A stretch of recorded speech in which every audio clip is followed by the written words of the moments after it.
Kag sa good vibes, uwak nga nagahambal, nagapangapi kag naanta na sa isa ka residente sa Cabancalan City ang sakaron popular sa social media. Sino bala ang magpensar nga pwede gali manginpet ang uwak? May report si Romeo Subaldo.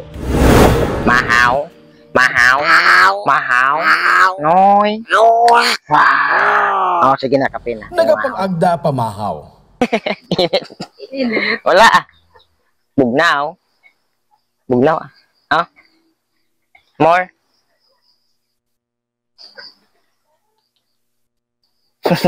Kape. Nagapangapi. Butang to. Paki pa ho. Butang to, dito. Dito. Ibutang to, ibutang. Ah, balik. Kag pwede pa masugo. Sa sulod sang 15 ka tuig, diri na nagaistar sa balay kag ugsaran sang pamilya ni Erben Buyayot sang barangay Uringaw sa Cabancalan City. Ini si Uwak. Bagong buto pa lang siya sang ginsapupo siya nila ni Erben. May nautod nga puno sang kahoy sadto sa ilang ugsaran, nakita niya nga may 4 gali ka mga buto sang Uwak. Ang duha napatay kag duha lang ang nabuhi. Ang isa nasampukan sang manok. Gani si Uwak na lang ang nabilin nga subong 15 anyos na. Si Uwak na na-rescue lang ni sa namon year 2009 sa na landslide nga kahoy nga may inakay sa babaw kagin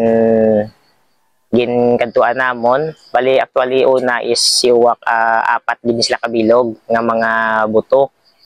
Kaso ang duwa pagkatumbas ang kahoy ang duwa nahulog sa bato kag napatay ang duwa.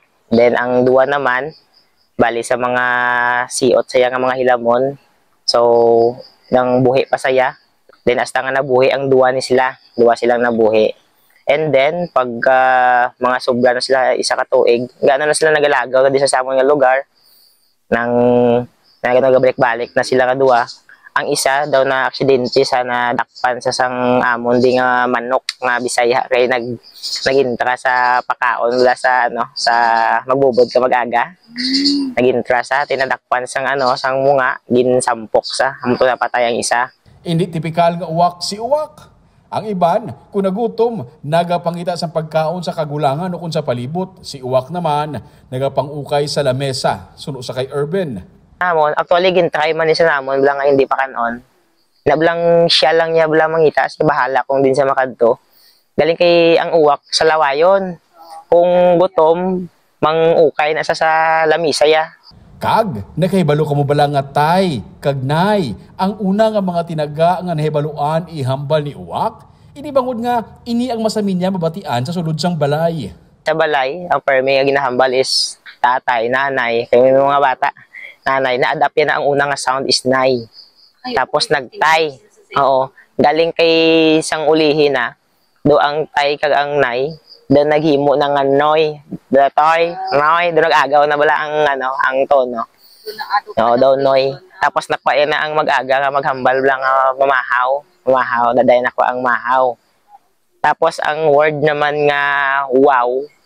Dira yan na nakuha sa magpapundo ka wala sang karabaw, how? Okay. How? Wow, dira yan na nakuha man. Kay gaupod man sa karabaw. Nangin popular na sa social media si Uwak, gani may mga nagatanyag magbakal sa iya bisan pa sang 100,000 pesos. Pero wala nagpasagot si Erben. May ara lang yan nga gusto yang baklon sa. Oo, may baklon sa halin sa may 500 sa una, 200 sa kalibo. Hasta subong nga nag-viral sa. May yara nga offer 100K, 100,000, 50,000. Inko ganyan para sa amon, bahala na kung din mangid astang lifespan sang Uwak. Di rin lang gid si Samo kay daw part na sa bula sang amon nga family balahaw. Wala man siya nagapati sa mga sinadto nga mga istorya nga malas ang Uwak bangod itom ini. Si Uwak pagani kuno naghatag sang kalipayan kag kalingawan sa ila. Sa akon, gidya may proof na gidya nga hindi gidya tanan Actually, may ara manggid. Kag hindi man tanan nga ito malas, hindi man tanan nga puti di buenas. Depende na lang siguro sa mo bala, pagsagod mo or pagpalakat mo. Siguro depende sa attitude. Attitude sa isa ka tao. Para kay Erben, ang pisikal nga hitsura, hindi basihan sa pamatasan sa isa ka tinuga. parehos kay uwak. Malas man sa panulukan sang iban, pero hindi matupungan ang kalipayan nga ginadala niya sa pamilya ni Erben kag subong sa mga fans niya na sa social media. Romeo Subaldo para sa Digicast Negros.